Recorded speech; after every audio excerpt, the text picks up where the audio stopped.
Olá, turma, sejam todos bem-vindos. Professor Alex Ferreira, professor de Química da plataforma Gonçalves Dias. Tudo bem com vocês, turminha? Bom, espero que você esteja acompanhando as nossas aulas, não apenas as aulas de Química, mas também dos outros componentes curriculares. E principalmente, esperamos que vocês estejam se dedicando aos estudos. Show de bola, turminha? Como primeira dica, caderno, lápis, caneta, borracha para fazer as devidas anotações ao longo do vídeo. Então, aquela informação que você achar interessante, gráfico, tabela, conceito, questão, você pode printar a tela e assim passar essas informações para o seu caderno, ok? Turma, estamos em uma série de aulas relacionadas ao terceiro ano do ensino médio. Estamos trabalhando o conceito, a ideia de hidrocarbonetos, certo? Que são compostos orgânicos que apresentam apenas carbono e hidrogênio na sua constituição. No entanto, na aula de hoje, nós vamos estar abordando as fontes e o uso dos hidrocarbonetos. E aí, quando a gente fala de fontes, a gente vai trazer um pouco informações relacionadas ao petróleo, porque a principal fonte de hidrocarbonetos é o petróleo. Show de bola? Então, nessa aula nós vamos abordar um pouquinho sobre a formação das bacias petrolíferas, as reservas e os principais produtores mundiais do petróleo e finalizar com algumas questões. Beleza? Então, vamos começar, turminha. Bom, o petróleo, ele é um tipo, ele é uma fonte de energia, porque nós podemos retirar, extrair do petróleo substâncias que podem servir como fontes energéticas. E se a gente fala de fontes energéticas, existe duas grandes divisões ou classificações das fontes energéticas: as fontes renováveis e não renováveis. Em nenhuma época da história da humanidade, o consumo e a necessidade de energia foram tão grandes como atualmente. Por isso, é um problema, as fontes energéticas é um problema mundial. O fato de que grande parte da energia consumida é proveniente de recursos não renováveis. Então, boa parte da energia que nós produzimos, que a gente precisa obter, vem de fontes não renováveis. Turminha, o conceito de fontes renováveis e não renováveis é a capacidade de substituição, de reposição, melhor falando, dessa fonte. Então, por exemplo, a gente fala que o petróleo é uma fonte não renovável, Mas, assim, do ponto de vista técnico, a gente pode obter novamente o petróleo. O negócio é que, para obter novamente o petróleo, nós vamos precisar, vai ser demandado alguns milhares de anos. Então, do ponto de vista econômico, não faz sentido, Então, não tem como a gente esperar daqui a milhares de anos a formação de novas bacias petrolíferas. Então, por isso que a gente pode falar que o petróleo é uma fonte não renovável. Assim como o petróleo, o gás natural, o carvão, certo?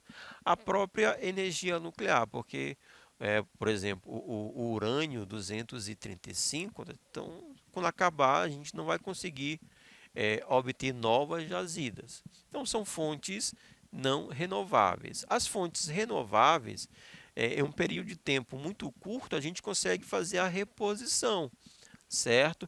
Então, por exemplo, a biomassa, A biomassa a gente consegue em pouco tempo um novo estoque. Então, a biomassa é uma fonte renovável, A energia hidrelétrica, tudo bem? A energia eólica, a energia solar, a geotérmica. Então, são exemplos de fontes renováveis de energia, Hoje, a nossa sociedade, ela caminha, para a utilização maior dessas fontes renováveis. A energia eólica, a energia solar, tá certo? Então, está havendo essa expansão do uso dessas tecnologias. Tudo bem? Bom, As principais fontes não renováveis de energia utilizadas pelo ser humano atualmente, o petróleo, tá certo? O gás natural, a hulha, desculpa, e também o xisto betuminoso, ok? Das quais, né, de todas essas citadas, são extraídos os hidrocarbonetos. Por isso que essa temática ela está, né, nessa seção da química orgânica, né, dos hidrocarbonetos. Então, são extraídos os hidrocarbonetos usados como combustíveis, né? E desses citados, petróleo, gás natural, hulha e o xisto betuminoso, né?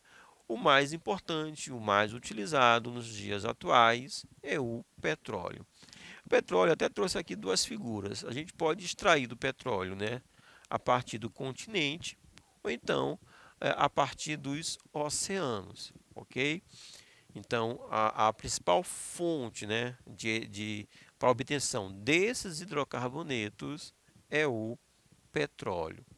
Bom, e quem é o petróleo, né? O petróleo é um líquido oleoso formado por uma mistura de substâncias com predomínio dos hidrocarbonetos, além de compostos que contêm enxofre e íons metálicos. Então, turminha, o petróleo não é uma substância pura. O petróleo ele é uma mistura, certo?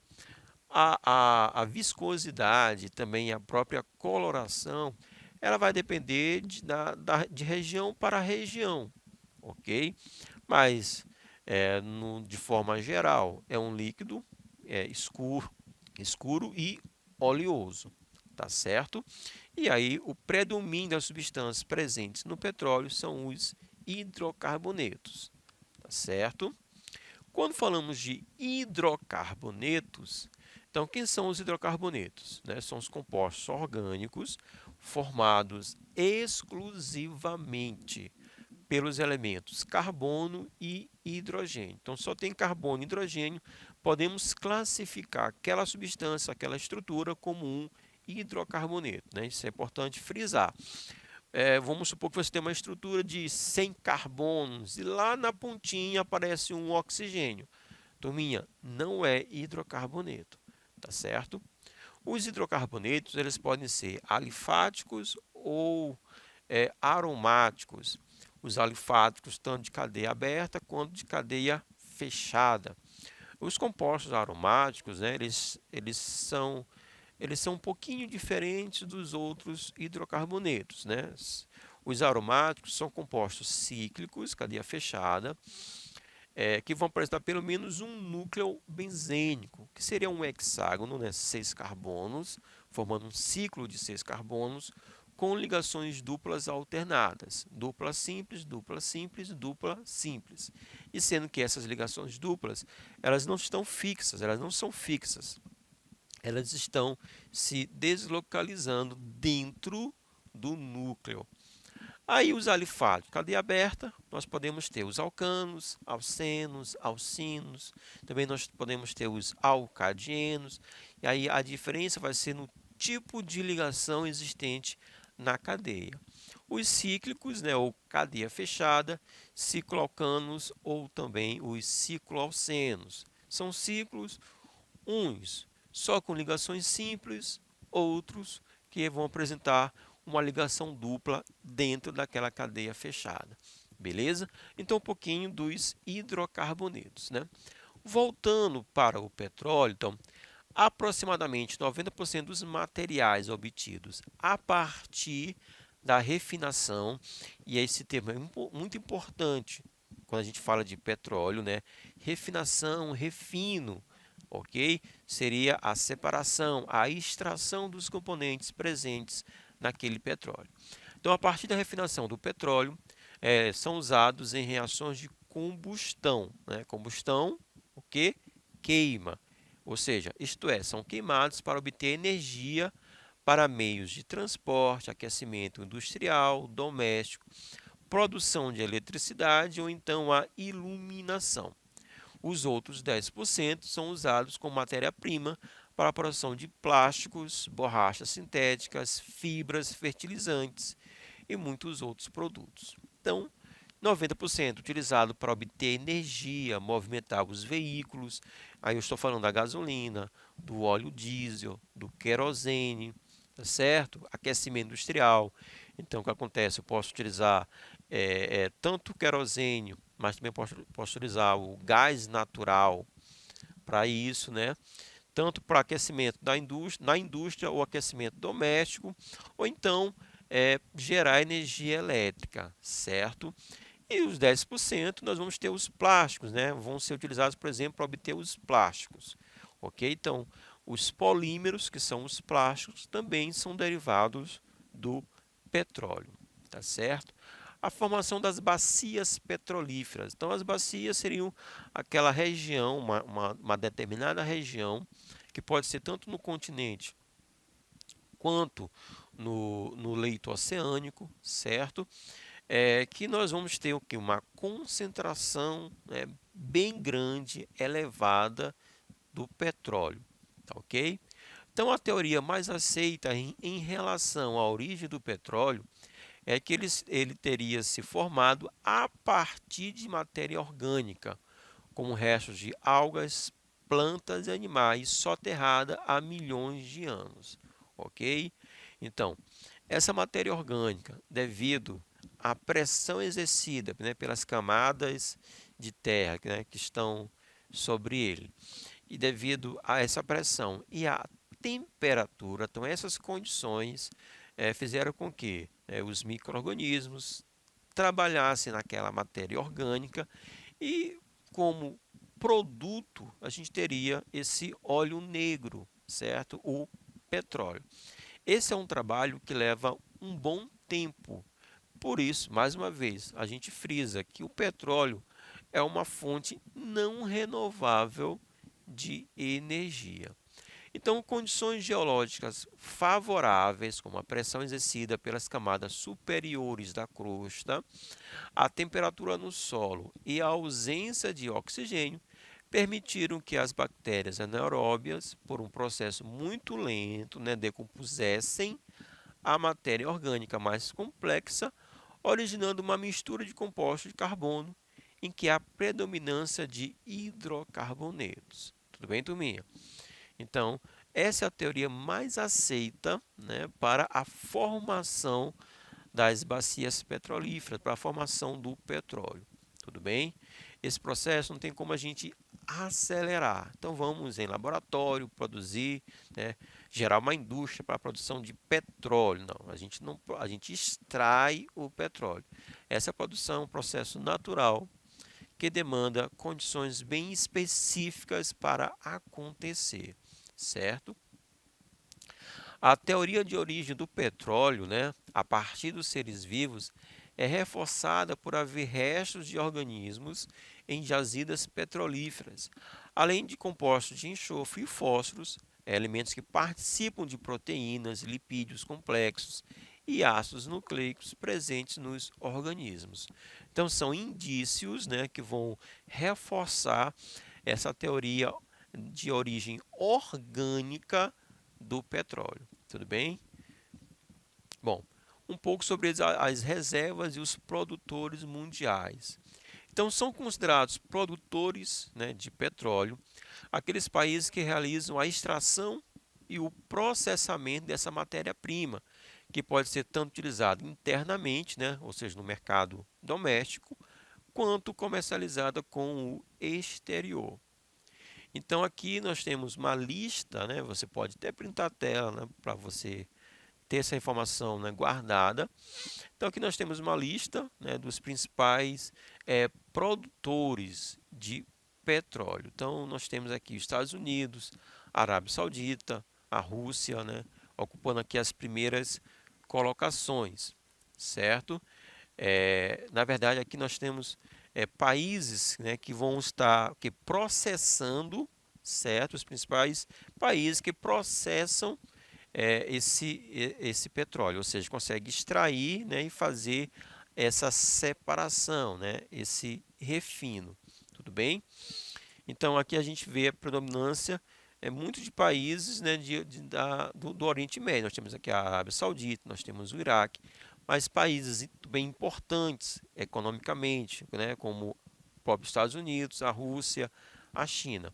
O Brasil, né, ele apresenta uma capacidade, né, bem significativa, em relação ao, aos outros países. Reserva de petróleo corresponde ao volume do elemento presente no subsolo, né, de um determinado território, que seja possível de extração e refino. Então, uma coisa é você estar processando. Então, a gente vê, por exemplo, os Estados Unidos tem uma grande capacidade de processamento do petróleo. Outra situação são as reservas de petróleo. Então, que está ali guardada, né, dentro do território daquele país, tá certo? Então, o mundo apresenta hoje uma reserva de petróleo de aproximadamente 1,73 trilhão de barris, ok? Essa informação é uma informação referente, né, ainda do ano de 2021. Na verdade, a cada tempo, né, novas bacias, novas jazidas, elas são descobertas, certo? Então, segundo os dados de 2021, então, a reserva de petróleo 1,73 trilhão de barris, o que é equivalente a 244 bilhões de toneladas desse combustível fóssil. Somente os países do Oriente Médio detêm 48,3% desse montante, né? Quase que a metade. Destaca-se ainda que 70% das reservas de petróleo do mundo se concentram nos países membros, olha só, da Organização dos Países Exportadores de Petróleo, né? A conhecida OPEP. Então, 70%, né, de todo as reservas petrolíferas estão relacionadas aos países membros da OPEP. Então, essa organização ela tem um grande poder, por exemplo, na composição do valor, né, do barril de petróleo. Por quê? Porque apresentam grandes reservas. E aí, falando dessas reservas, né, então, o primeiro país, né, o país com a maior capacidade, né, de reservas, a Venezuela. Aí nós vamos ter, ó, Venezuela, Arábia Saudita, Canadá, Irã, Iraque, Rússia, né, o Kuwait, os Emirados Árabes Unidos, Estados Unidos e a Líbia, né? Uma lista com os 10 primeiros, né, os 10 maiores, que apresentam as maiores reservas, certo? Muitos desses países, mais uma vez, estão presentes no Oriente Médio. Muitos desses fazem parte da OPEP.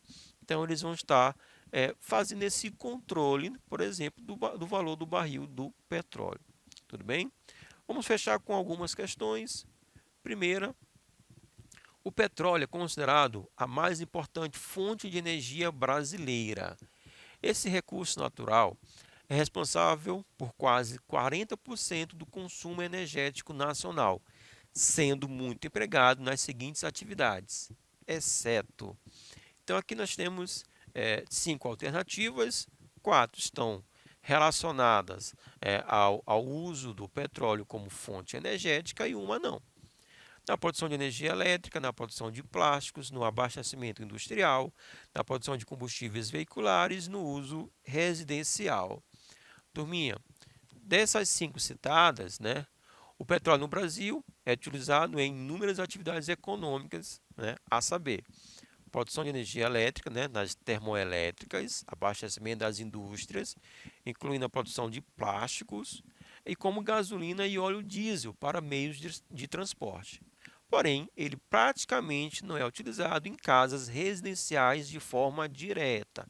Por isso que a alternativa que nós encontramos seria no uso residencial, certo? Então, aqui no Brasil, né, nós não temos essa, né, esse uso, né?